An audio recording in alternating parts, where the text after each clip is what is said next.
Hi, Ty. Dr. Ryan, thank you for joining us. Hi, how are y'all? Very good. Let me adjust my audio a little bit.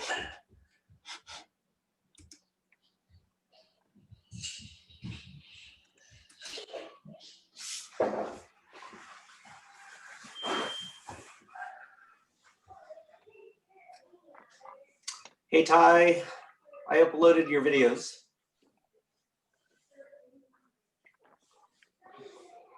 And Ty, that second video was that helping out Momo?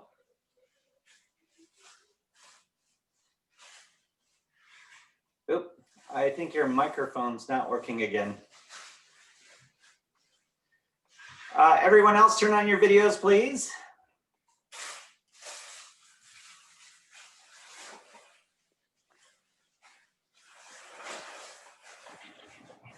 How about now? Oh, that's much better. Yep. Hi, Nate. Hi, Isabel. Timmy, Ellie.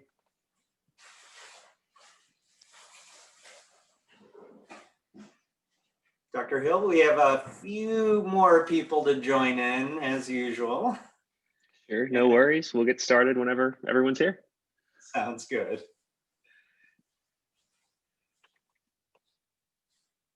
And then we'll introduce you to our team and tell you a little bit about what we're about.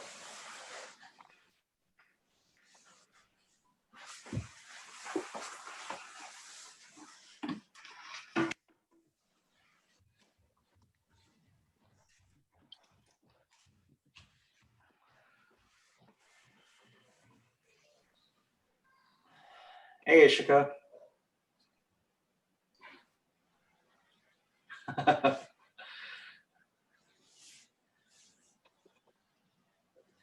Okay, I think Momo's going to be a little late, and then Brandon, we're still waiting for. That's 1, 2, 3, 4, 5, 6, 7. So we're going to wait for Brandon. I'm going to give him 1 more minute, but otherwise we're going to start.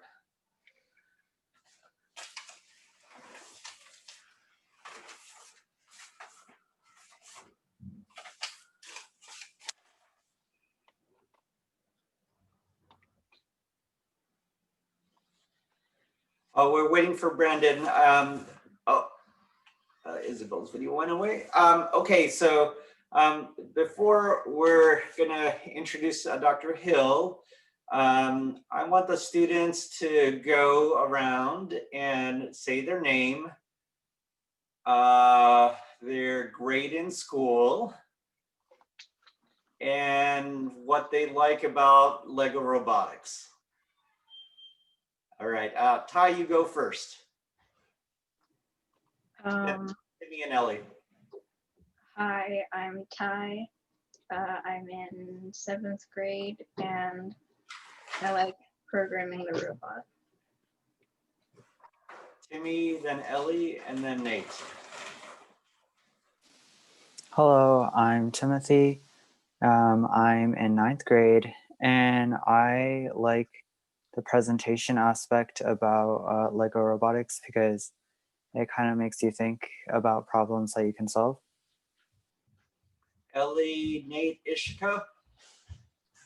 Hi, my name is Ellie. I'm in 7th grade, and I really like the cooperation and the teamwork part of Lego robotics.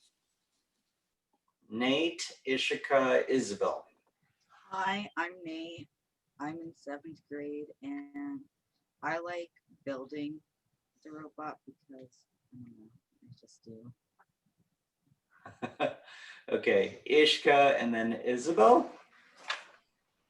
My name is Ishika. I'm in 7th grade and I like the programming and the project aspects of Lego robotics because we're coming up with different solutions to problems in the world. And then Isabel. Hi, my name is Isabel. I'm in 9th grade, and I like the project part because you get to see how everything. Okay, great. So I'm gonna pick some people to describe the 3 different parts of Lego robotics. How about Isabel first? Can you describe what we do for the project? For the project, because this year's theme is athletics, and we chose to make an Exergame that helps people with back pain. So we're currently in the process of designing and building a game that will eventually hopefully lead to people being relieved of back pain. Okay, Ishika, why don't you tell us about core values and we'll go over them in a little bit.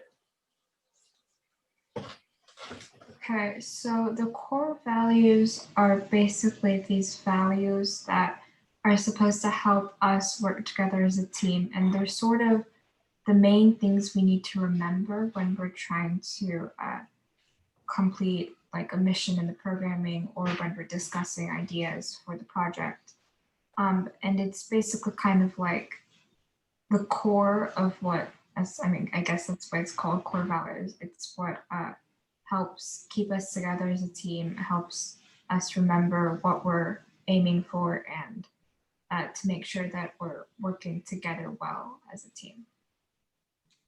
And Ty, can you tell us about the robot part? So the robot part, there are actually kind of 2 parts in the robot part. There's a programming and then there's a designing and building the robot. The programming part is just you program a robot to go around the mat made of like Lego challenges and complete them. And the designing part is you just design a robot with sensors and motors to complete the tasks. And Brandon, can you tell us,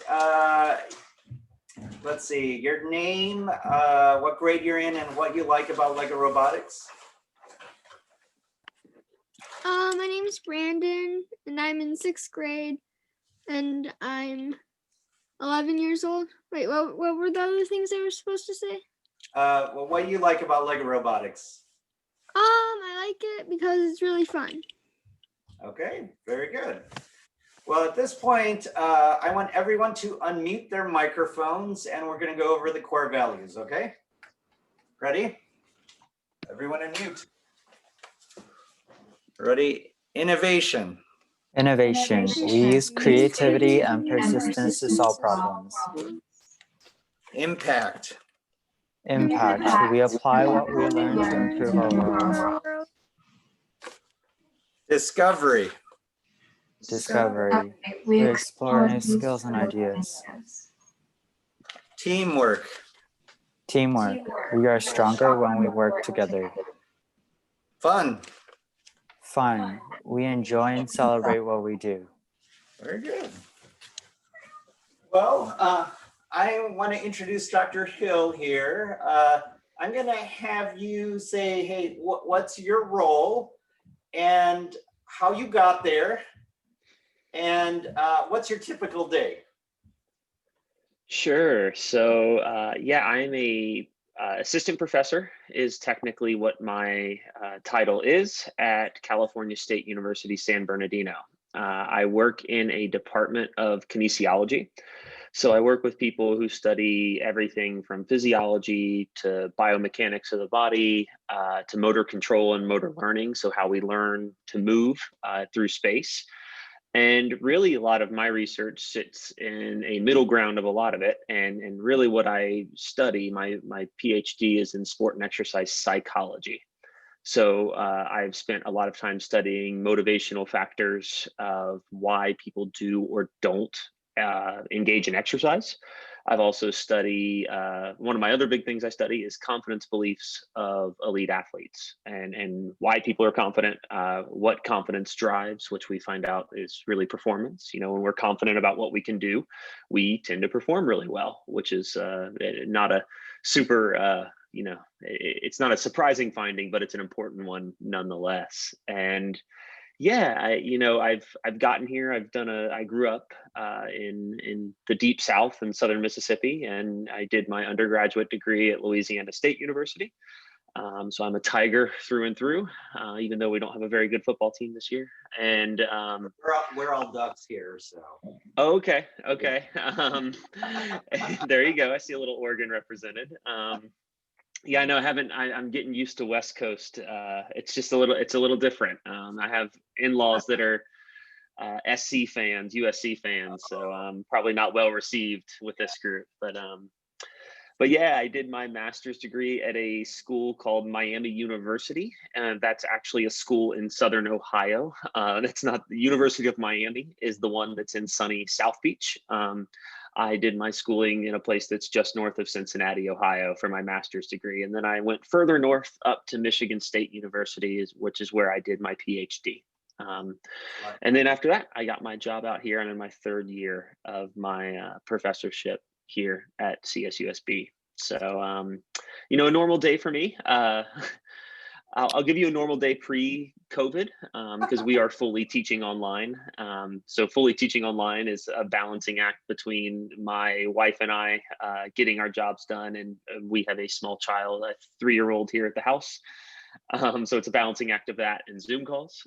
But previous to this, you know, I teach anywhere from 2 to 4 classes per semester, and I really enjoy my teaching. I really love working with college students. It's a lot of fun. I also run a lab, so we have research projects that are constantly going in various stages of data collection, data analysis, and writing up the results of those studies as well. So it really, my day-to-day work is what I do Monday could be very different than what I do Tuesday, but I do spend a fair amount of time in the classroom. I spend a fair amount of time in my lab getting research projects completed. Very good. So we're going to start with some definitions, and I'm going to ask you about a few definitions, and then I'm going to open it up to the team for questions. And then we're going to show you what we're doing. It's not done yet. And then we'll probably close up with some questions. So my first question for you is what your definition of exergaming is. Oh, you know, definitions are really important because they give us a framework to start from. And I say that as exergame, I would say, is probably in the research literature pretty poorly defined so far. I would say, generally speaking, it needs to have 2 components, right? It needs to have some form of exercise or physical activity, and it needs to be gamified in some way. So it needs to have something there. And you know, I think about it because we've done a lot of work looking at like virtual partners where we've created a virtual avatar, and we've had people compete against a virtual avatar in different situations. And that very clearly fits an exergame. And I think that fits my general definition well. But I keep thinking about all of the things that are happening right now. Like, you know, what about, if any of you guys have heard of, you know, like Peloton is one example where you get a score kind of in a way, you do it with other people, it's in a virtual environment, it is exercise. Is that an exergame? And I don't know. I think it's kind of fuzzy. I think that's more like virtual exercise than it is exergame, because you're not really creating a real game around it. But I really think you need to have 2 components. It has to be physical activity in some way, shape, or form. Which I read from some emails that it sounds like you guys are doing things related to, lower back pain and back related exercises. So that fits very well. That's very clearly physical activity. But I also think that it needs to have some sort of gamification surrounding it. So things that make it fun, things that maybe make it competitive, and other elements that you can bring in to work from there. Perfect. 2 more definitions. What's the idea of flow? Flow is a term that generally I would say means a complete immersion in an activity. If any of you, so flow technically by definition is very rare, and it can be a hard thing to chase. However, what I will say about flow is if you've ever had a flow related experience, which pretty much everyone will at some point in a domain that you really value and really cherish, it's amazing because you're so immersed in the activity, you kind of lose track of all time around you. You don't even know how much time has elapsed. You just kind of you do the task and you look up and you're like, oh my gosh, it's 2 hours later. I thought that was like 15 minutes. I don't know how that time went by that fast. So technically also with flow, it's people that research flow will say it's also a perfect match between your ability level and the challenge of the task. So you have to have a certain ability level, and then the challenge of the task needs to be right there at the cusp of your ability level. Because if the challenge is too high, you're thinking and you're trying to get to achieve a high level of performance. If it's too low, it's easy and it can become boring. So it's like this perfect match of challenge and skill. So it can be a really hard thing to get to, but I would say that generally speaking, flow is just a complete immersion in an activity. Perfect. And the last one, and then we'll open it up to the kids. What is the Kohler effect? Yeah, so this is where a lot of my research is, and this comes from an idea. It's from a gentleman named Otto Kohler, who was a German industrial psychologist in the 1920s and 30s. And it's this idea that if you work with someone, or he was doing it in a rope-based kind of or a bicep curling activity, but you can do it in a variety of domains. But if you work with someone that is slightly better than you, so think like 20 to 40% better than you at a task, and you're in a specific type of task, you're willing to work harder. And you kind of push yourself, and it's something that doesn't happen explicitly. You don't need to be told that you're the weaker person, but what needs to happen is it has to be in what we call a conjunctive task. And all a conjunctive task means is, say, I'm working out with Ty, and Ty can plank like a minute longer than me. So we're planking together, we're planking. A conjunctive task is whoever the weaker member of the team is. So let's say I plank for a minute and Ty planks for 2 minutes. The team score is the weakest member's score. So the team score is dependent on whoever is the weakest person there. So with the idea that someone is always a weaker member, and we can use this conjunctive task in a way to help push people a little further than they would if they were to exercise on their own.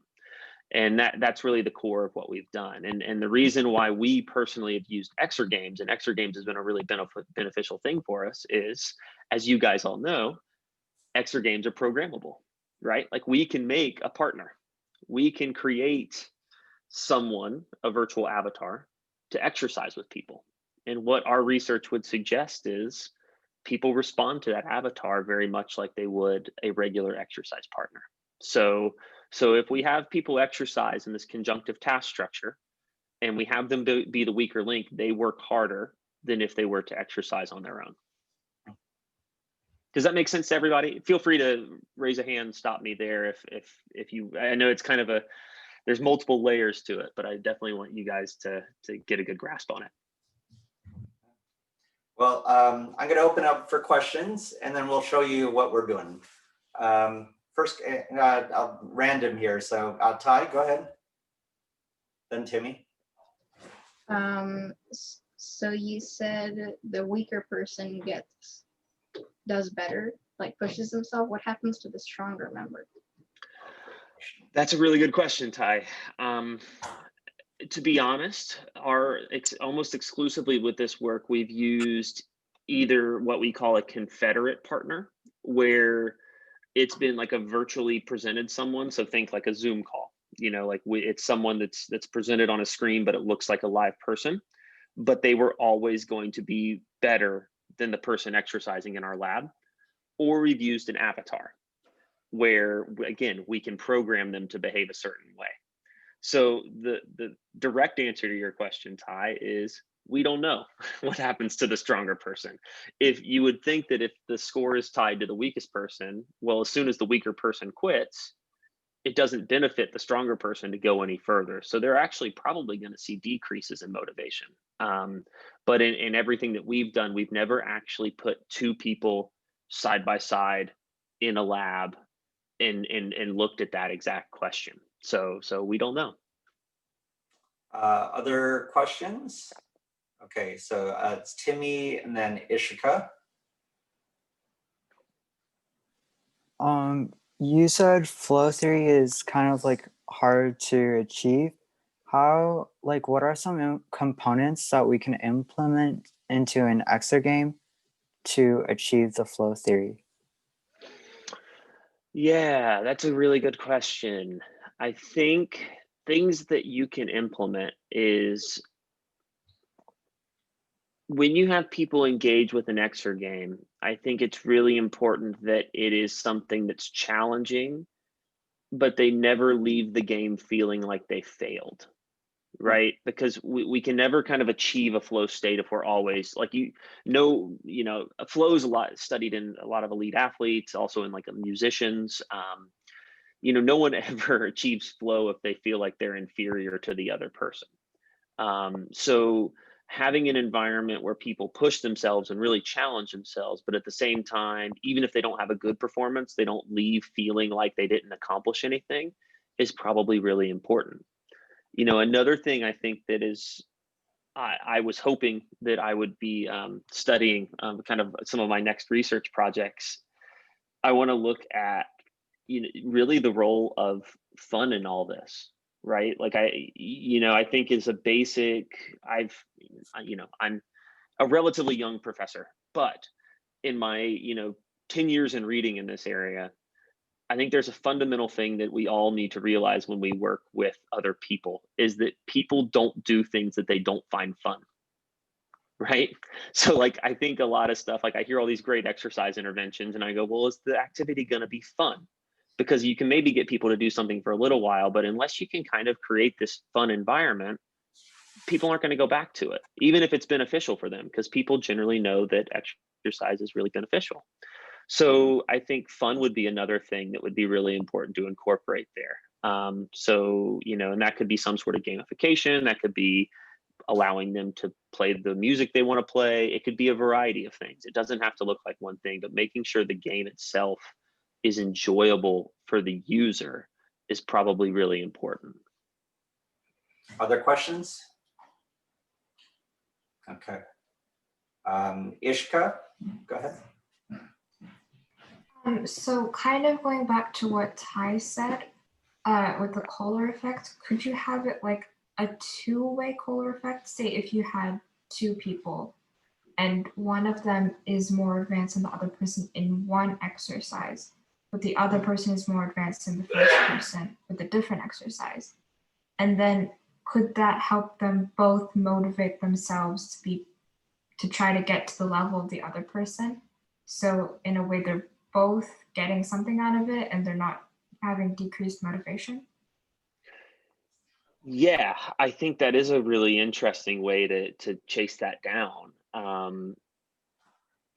So much of it's going to depend on the tasks itself, right? Because if whoever's the stronger partner flip-flops, well, the other person likely will be more motivated as you move forward in time.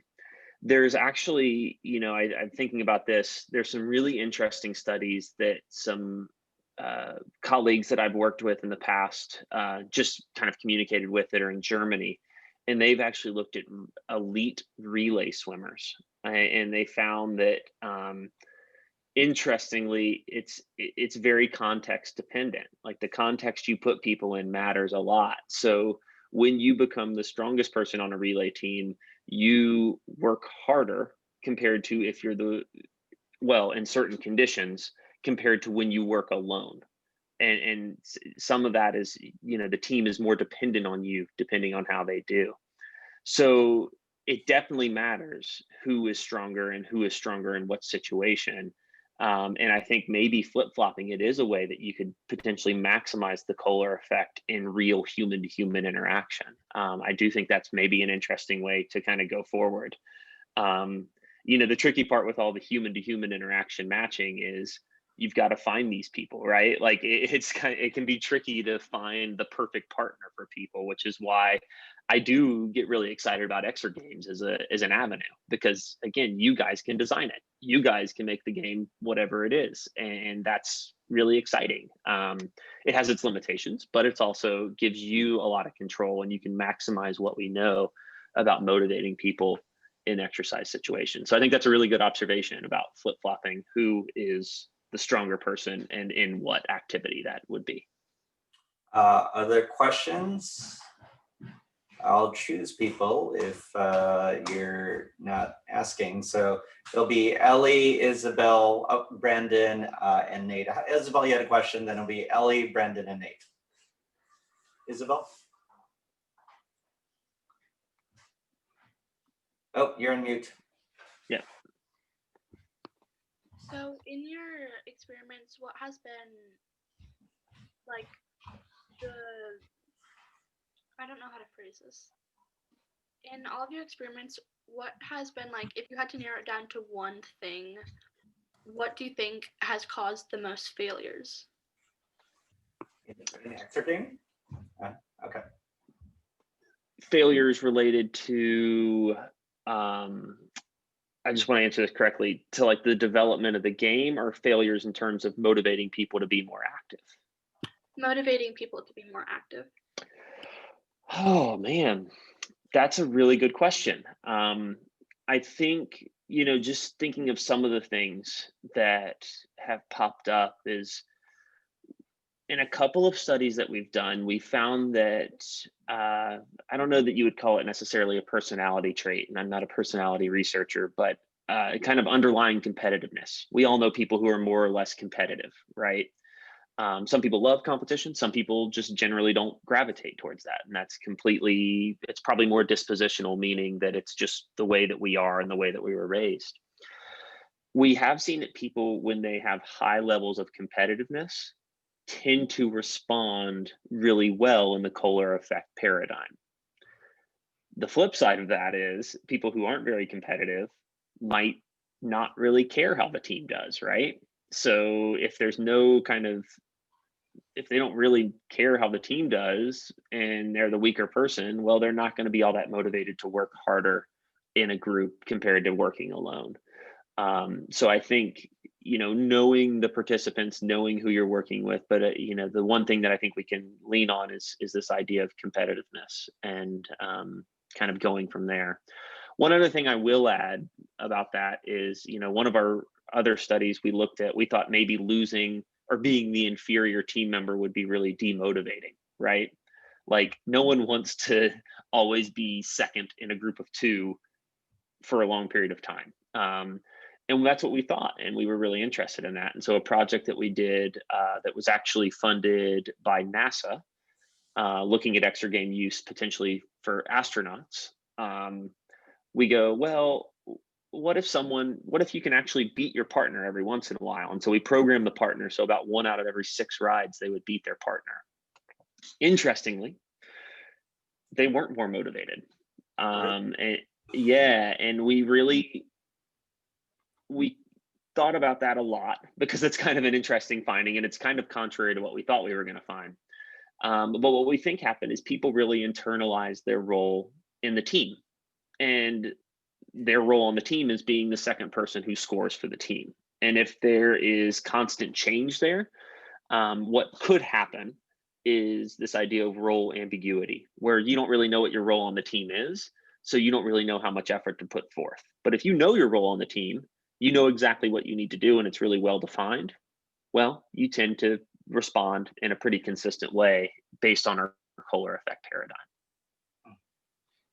Ellie, Brandon, Nate. So how do you think you could motivate people to like be more competitive and stuff? Oh man, that if I could answer that question, I would, yeah, that's a big one. And I think thinking about human motivation is always going to be tricky because different people are motivated to do different things in different ways. And that's kind of great. And it's kind of what makes humans a really interesting group of people. I think you need to think about kind of core things that keep people engaged in activities. So for me, I think about things like competence or confidence. People do things that they're confident in and that they feel like they have some level of mastery in. People gravitate toward those activities. People tend to like to do things in social situations and feel like they're part of a social group. So maybe creating kind of opportunities for them to socialize and to be part of a larger group is something that's really important for people. But at the same time, people also like to feel like they are have control over their own situation and have some sort of autonomy. So, thinking about motivation as multifaceted is probably the most important thing if you're focusing on motivating humans, and know that different things will motivate people wildly differently. And it's almost impossible, I think, to create a thing that will perfectly motivate everybody. But if you know that you have certain things on your side and you can create a sense of accomplishment, create a sense of community, create a sense of having control over the situation, you're going to set people up in a way that hopefully they leave the task more motivated. Ellie, then Nate. This is kind of similar to Brandon's question, but what do you think affects a person's competitiveness? These are great questions. This is really fun. Yeah, competitiveness can be tricky. What modifies people's competitive and what brings them to be competitive? I don't have a really great answer, but I do have some interesting anecdotes that might kind of inform our discussion around it. Competitiveness is really unique, and I think of competitiveness like people, especially I would say, starting at age 5-ish, we normally have sports in the US all the way up through adulthood. And oftentimes there's a debate kind of around, ooh, should we keep score? There's been some kind of interesting findings, and I jump back and forth. There's a lot of success in countries. There's a lot of Nordic countries, so like Norway, Sweden, where they don't explicitly keep score at younger ages. And it turns out they're just as competitive as their peers when they're 18 to 20 years old in the US. So it doesn't seem like just putting people in competitive situations drives competitiveness. What it might be is more of an internal thing that's internalized from even a younger age, and it might be something that we're kind of hardwired to do as we continue to grow and develop. So it's really tricky. It's I've never thought about modifying competitiveness and how we might go about doing that. But I do think that, if you're raised in an environment where people are very competitive, you're likely to follow the same things. We very much do the things that our parents do. And I think that that's worth considering as well. So probably early childhood experiences and even later childhood experiences are going to shape how you view competitiveness and how it might motivate you or might not motivate you. And then it'll be Nate and Timmy. Get ready to share your presentation if you can. Okay. Nate, ask your question, please. Okay. My question is, how many people for an Exergame do you think are required or needed to make one, and how much time do you think someone should spend on it? So how many people in terms of to just demonstrate it to show that it's effective? Yeah. In terms of total number of people, that's really going to depend on how many outcome measures you want to have. I think in terms of, are you just looking at people engaging in the activity or not engaging in the activity? kind of rates of engagement. You probably can get away with like an Exergame, no Exergame situation for, I don't know, maybe 60 people would be give you a good roundabout estimate. Again, I say that with the caveats of more people is always better, but also we have limited time and effort and energy that we can put into things. What was your second question? I think you had number of participants and then what else? Yeah, I was just wondering how much time do you think someone should spend on it, like the minimum amount of time? Like playing the game? Or the work put into it? Yeah, I'm not going to be able to give you a very good answer there. I've been very fortunate to be at the institutions I've been at, and I've had very smart people on the back end who build the games and help us build it. So, you know, the games that we have built, I know have taken a fair amount of time by a decent chunk of people, but they were very complicated and very tricky at times. So I can't really give you a good answer. Is really the takeaway there is it really depends on the functionality of the game, what you want it to be, and you know, the kind of programming skills there. I know for a lot of our games we had like a single programmer work on it, which took a very large amount of that person's time. And for some, we've had large groups work on it, which has taken obviously a lot of time, but a lot of people putting efforts together, which is definitely beneficial. Timmy, are you ready with the presentation?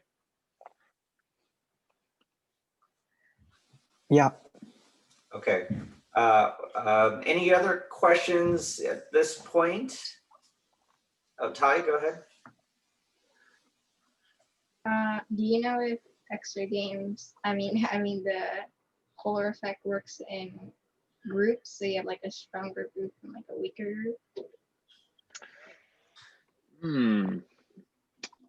We do have one study I know of where we did just 2 groups, and what we would tell people is, so you and your virtual partner are competing and you want to have the highest score, but you're also competing against a group that's across campus. So we said we had another lab across campus, and it turns out that adding additional groups into it actually motivated people just a little bit more. So that was a little bit better than just the Kohler effect on its own. That was also one that we, you know, introduced the idea of competitiveness being maybe a driver there.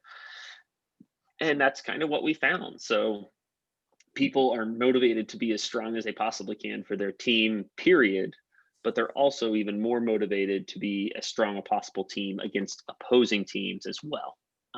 So yeah, I think that's a really good observation, creating kind of subsequent, and what we called them out groups, but just other teams to compete against might be valuable. It's like nested Kohler effects. That's pretty interesting. Yeah, and it gets really messy really quick, as you could probably imagine, but it's a really important finding, right? Because then you can create teams in other places, and that's kind of exciting, right? Because then you can go back into what I talked about earlier with, like, maybe you can create a community around something, and that's where these things start to get really exciting and start to build. Sounds like Lego robotics a little bit, but okay, Timmy, can you share your screen? And then we're going to have each of the students read one of the slides. How's that? Okay. Let's see.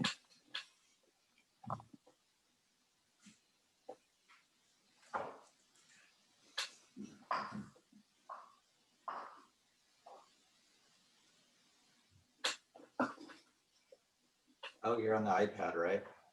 Yeah. Can you? Do you want me to pull it up? Okay. Can you see my screen? Yep. Okay. Perfect. Wow, that's cool. Okay, we'll go this order. Ty, Nate, Timmy, Ellie, Ishika, Isabel, Brandon. Okay, for next slide.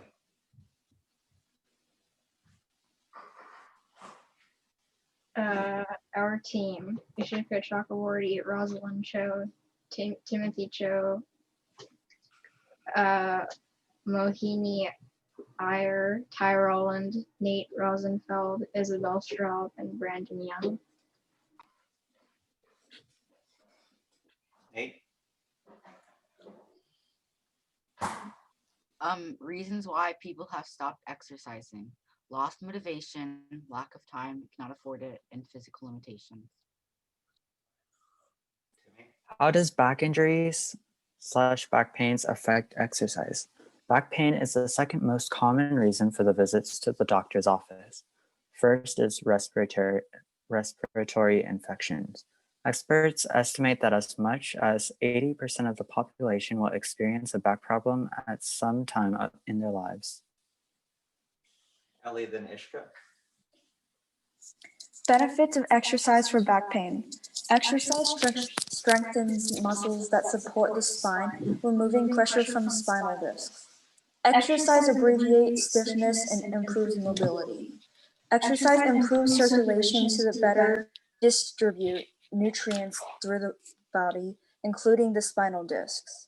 Even if you don't specifically have back pain, exercise releases endorphins, which can naturally relieve pain. Ishika, Isabel, Brandon. What is exergaming? Exergaming is technology-driven physical activities. These games require the user to apply full body motion to participate in virtual sports or games. This concept of gaming is to help people who are driven by gaming get some exercise and stay healthy. Some examples of exergames are Wii Fit, Ring Fit Adventure, and Jump Rope Challenge. Isabel and Brandon.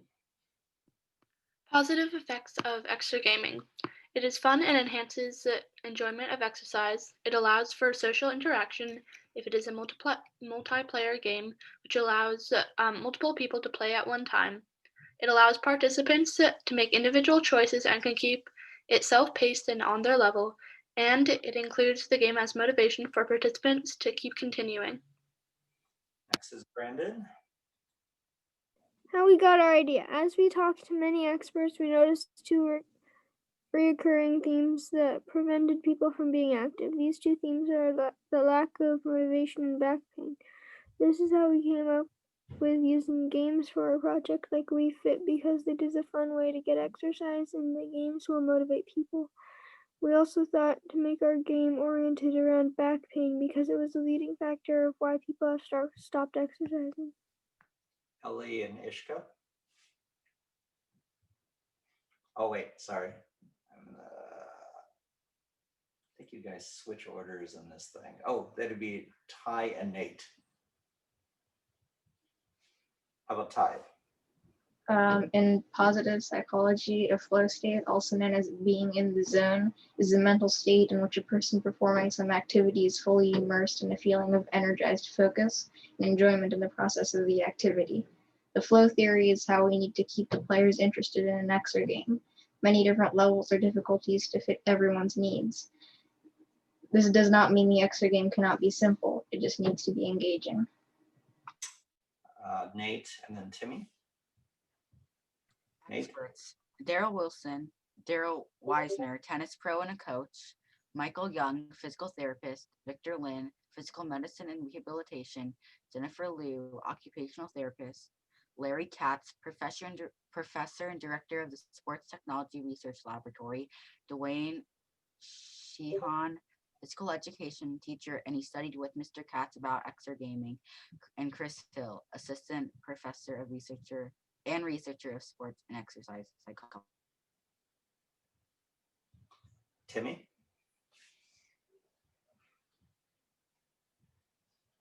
Oh, that was it. Oh, okay. Do you want to pull up the game portion? Can you pull that up to me?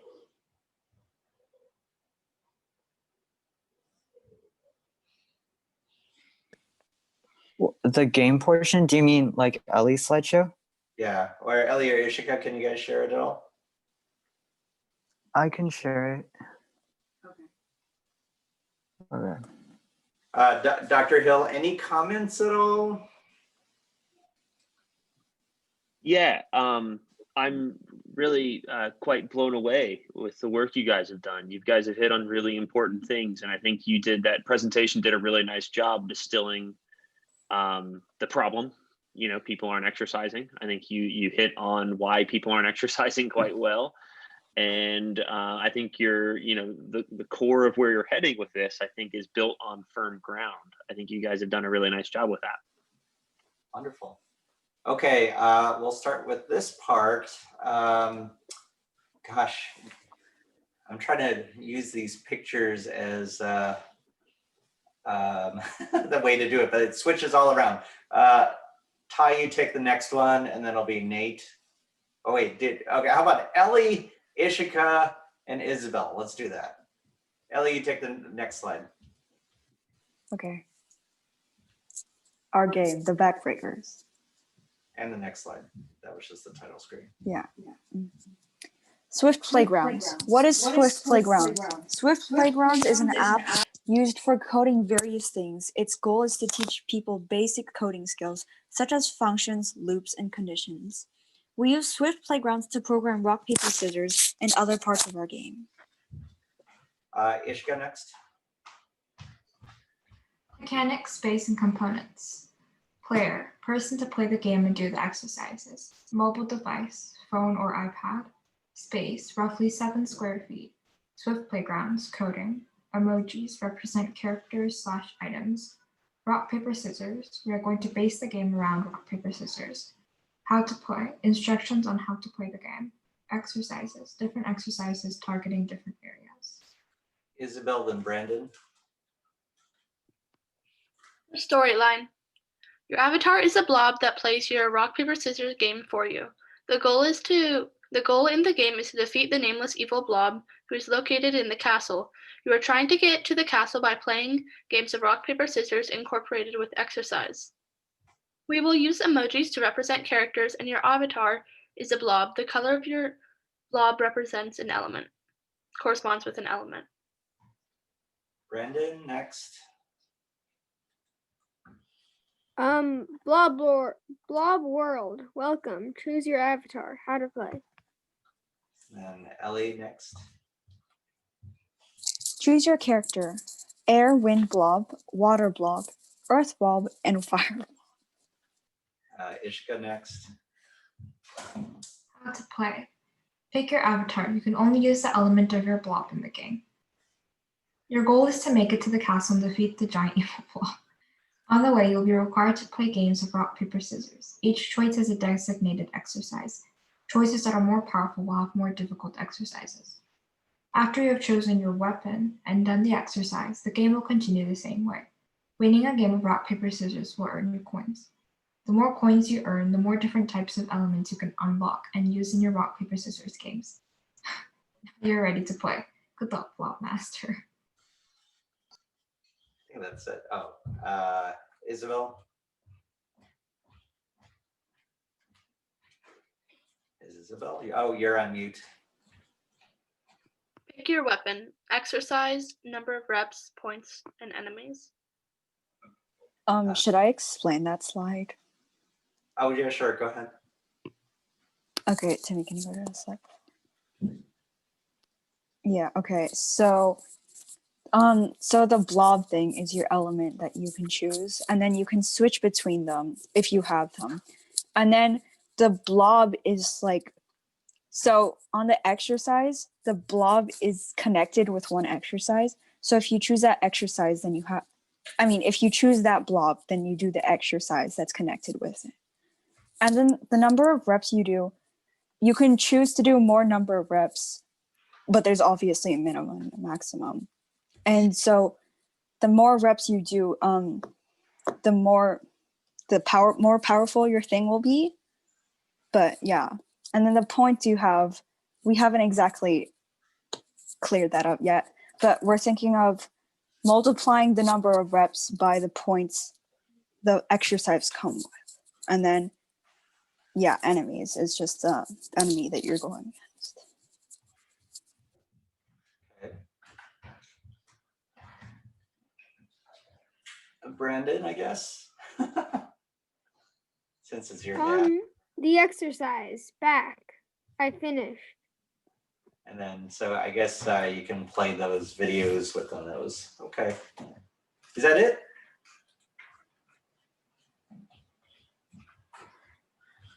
Yep, I think that's Yeah, it. I haven't finished. Okay. Timmy, unshare your screen, please.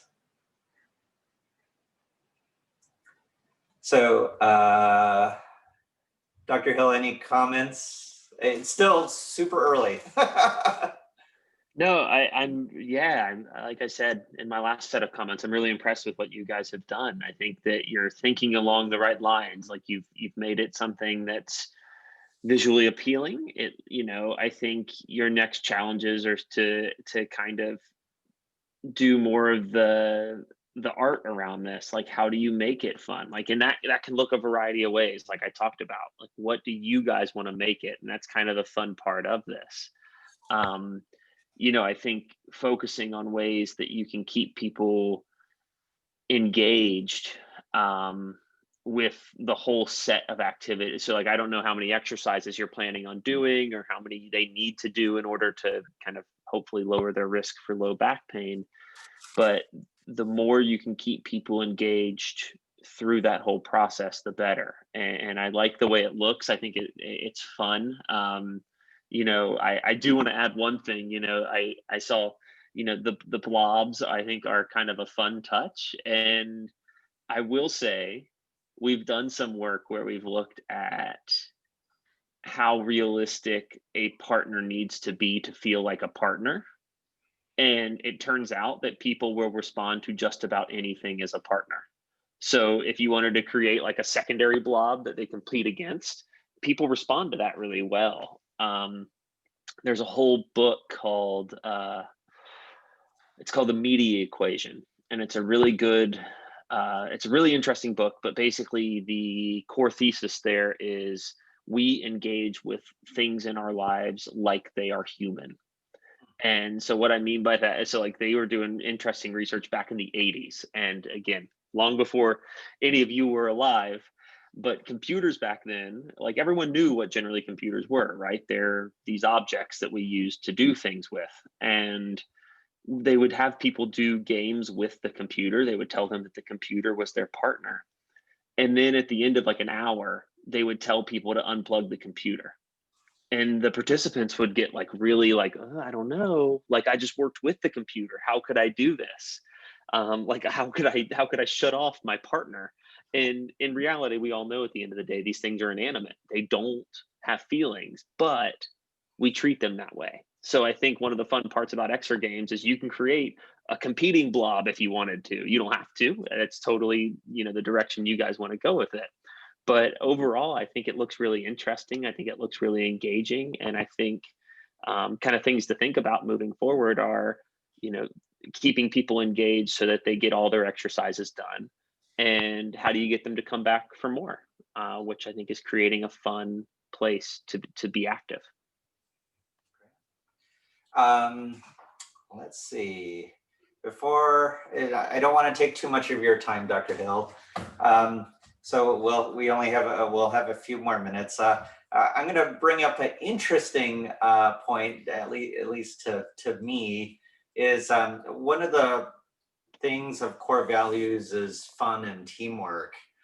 And what we have done and actually on Zoom, that's probably the most difficult part of our meetings, is how to make it fun and how to work as a team when you're not physically there. And so what we did is we did 2 virtual escape rooms. And I thought that really helped our teams. One was a guided one and one was just in Google Docs or slides. And then last week, I asked the team, what do you want to do next? Let's play a multiplayer game online. And this is the thing that shocked me, is everyone said pretty much the same thing except for Ty.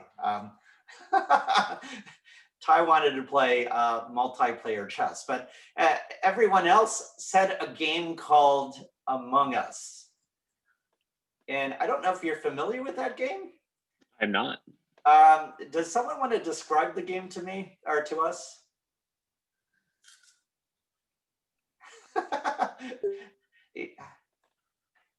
How about either Ishikar, Timmy, or Nate? Okay, Ishika. I guess I'll explain it.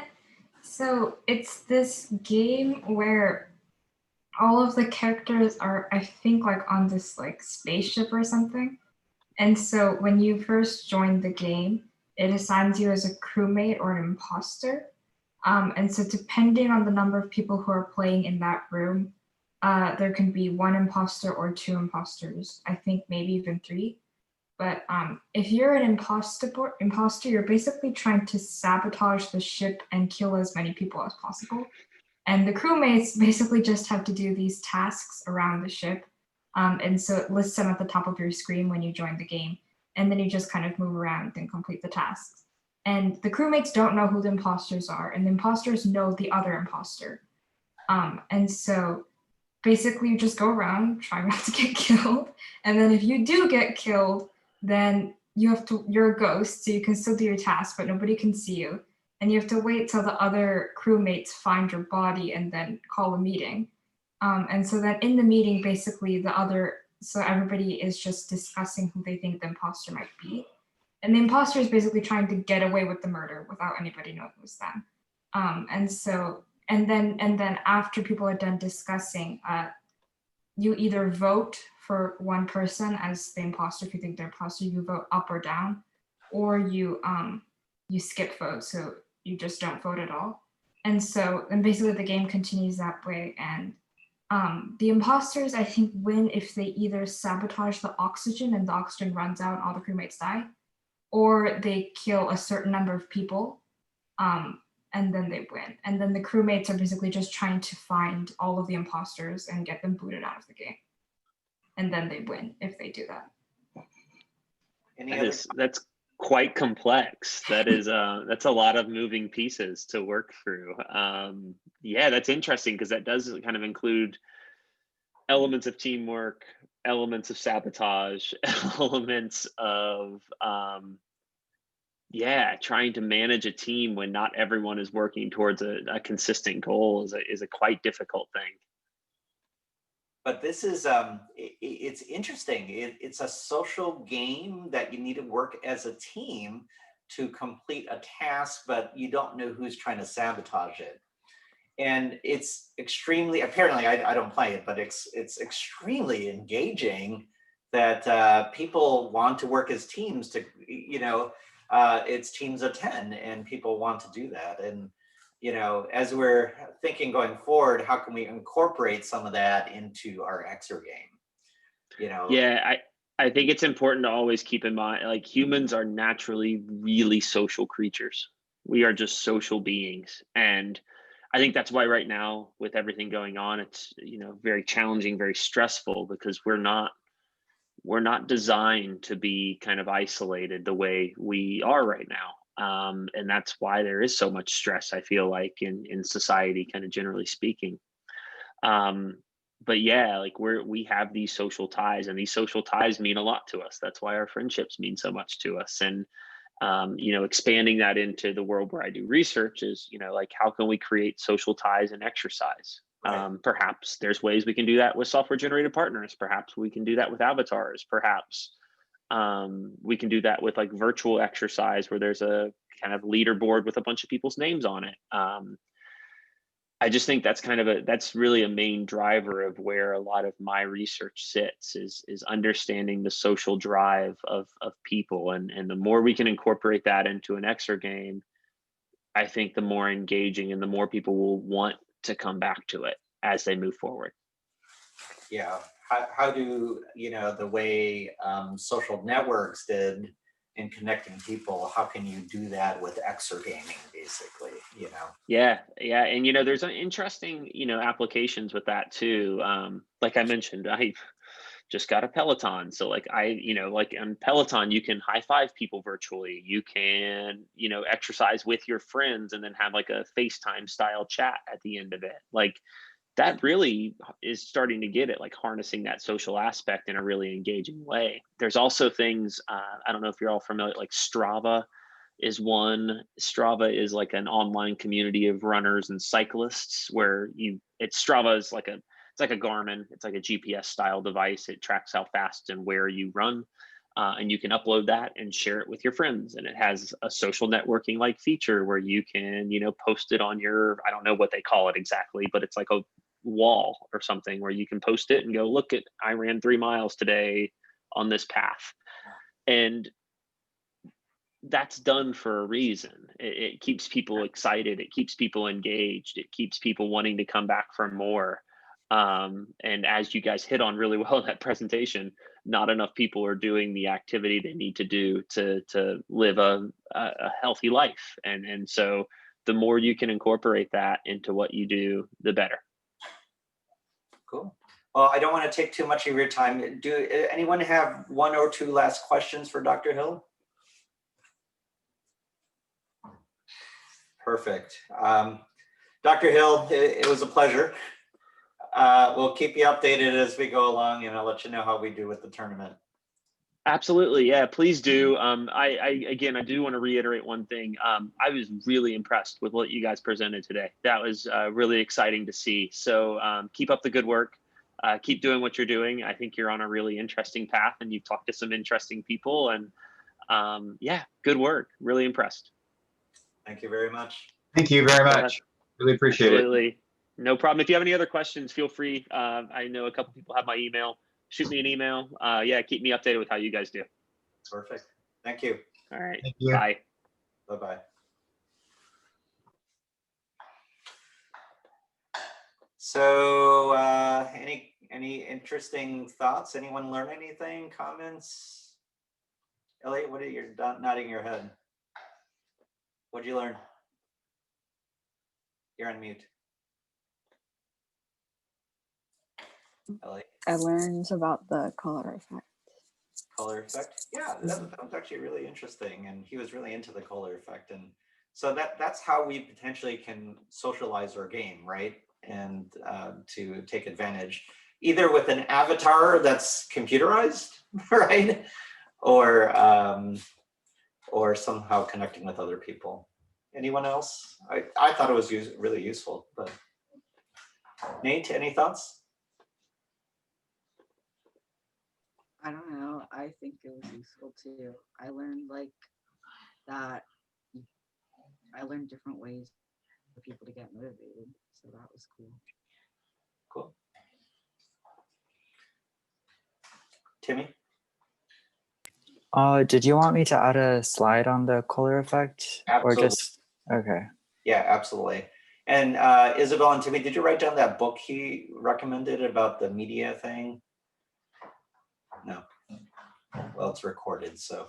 Media equation. The media equation? Okay. So write that down. Anything else? I guess next week we're playing Among Us. Anyone have any problems with playing Among Us next week? Does everyone have the app somehow? Okay. All right. I think that was productive. I think that's enough for this week, unless anyone has any questions. Oh, wait, let's see. Did I tell you I met with all the coaches for the other teams? No. Okay, I guess it was this Tuesday. I've met with about 5 coaches and then the organizer for Lego Robotics. They're going to, so only 1/3 of the teams this year, or compared to last year, only 1/3, there are only 1/3 of the teams. So I think there are about 100 teams in all of Oregon. And so what they're going to divide tournaments, they're going to try to keep it by regions, but they're not limiting it to. They're having tournaments from 12 to 16, and 25% of the number in that tournament goes forward to state. Get this, the robot part is pre-recorded. So you actually don't, is not live. So they said logistically it would be too crazy to do it. And then the judging part, it's back to back to back. So it's like project, core, and it's all in one slot. So it's not like you'll be waiting around doing things. They'll have one slot and you do your whole thing. You do your project presentation, you do your core values, and then you do your robot. So they haven't got a lot of details more than that. It's going to be a little hard doing the robot game and how to. Ty, what's up? So for pre-recording the robot game, is there like, how many tries do you get? They didn't say. Do it. But it can't be edited, right? So they said that you can't take portions from different videos, but I don't think there's going to limit the amount of tries. So if you're, okay, so it just depends on how much you want to do it. How Right. committed you are. Yeah. And yeah, you can't have multiple, it has to be one run, right? Run 1 2.5 minute thing, but I don't think they limit you in how many. I don't see how they can know how many takes you do, but it just has to be one continuous video, if that makes sense. So it was just in the preliminaries. I got emails from 5 different coaches, and so in the coming weeks we're going to have a joint team meetings with other groups in Oregon. I think a lot of them are in the Portland area, of course. So we'll see. I'll email them and then we'll connect as we go forward.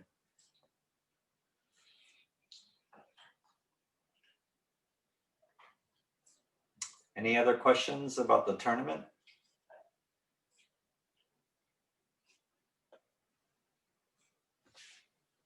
What day will it be?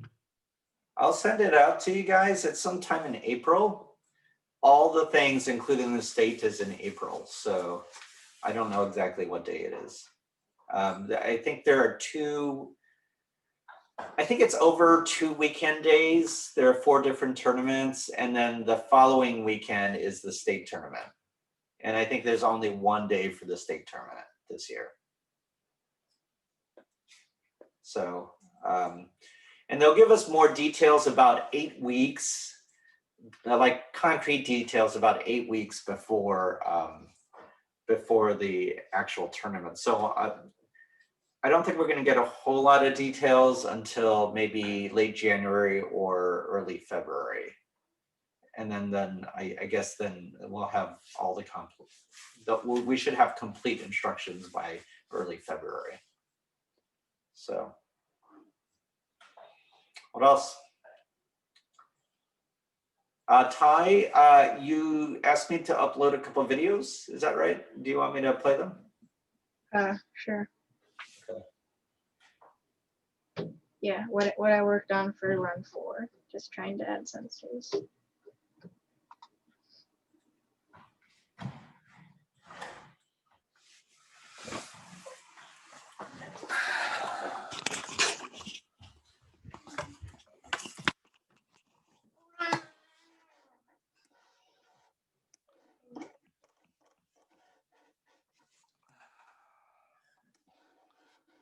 Okay.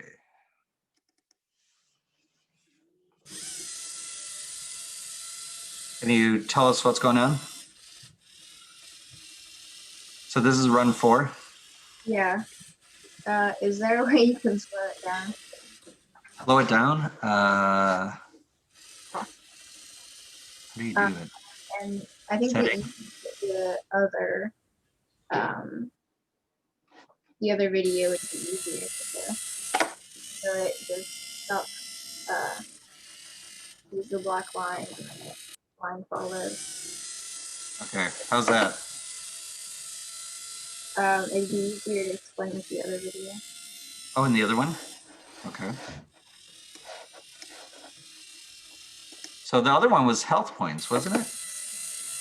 It's the same thing, it's the exact same thing. But Okay. this is a little thing. When it goes forward, sees the black line. Line follows, sees the other black line. Line follows again. Goes back, sees the black line. Line follows again. Squared a line. Could probably make that faster. Line follows again. Sees the black line. The other sensor, trying to the gyro sensor goes forward. And that's what I got. Nice.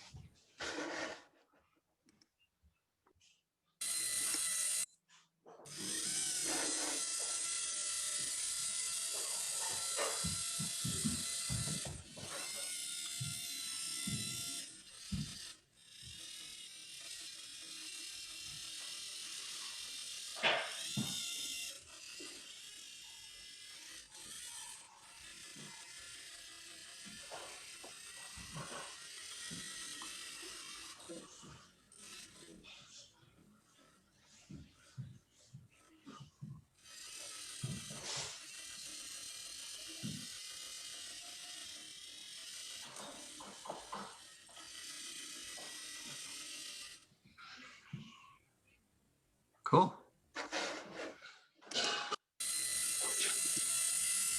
Let me stop it. Stop. Stop. Okay. Let's see. Stop share. Nice job.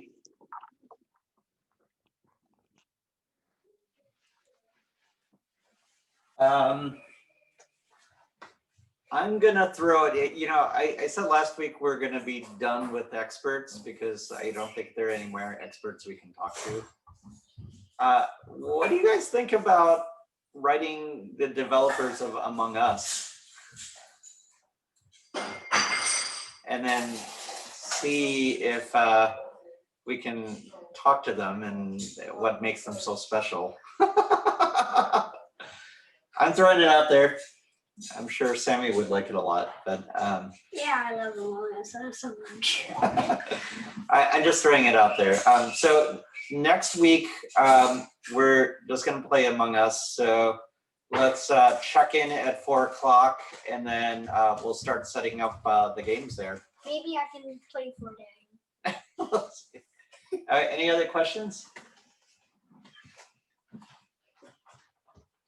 Anyone object to trying to reach out to the developers for Among Us?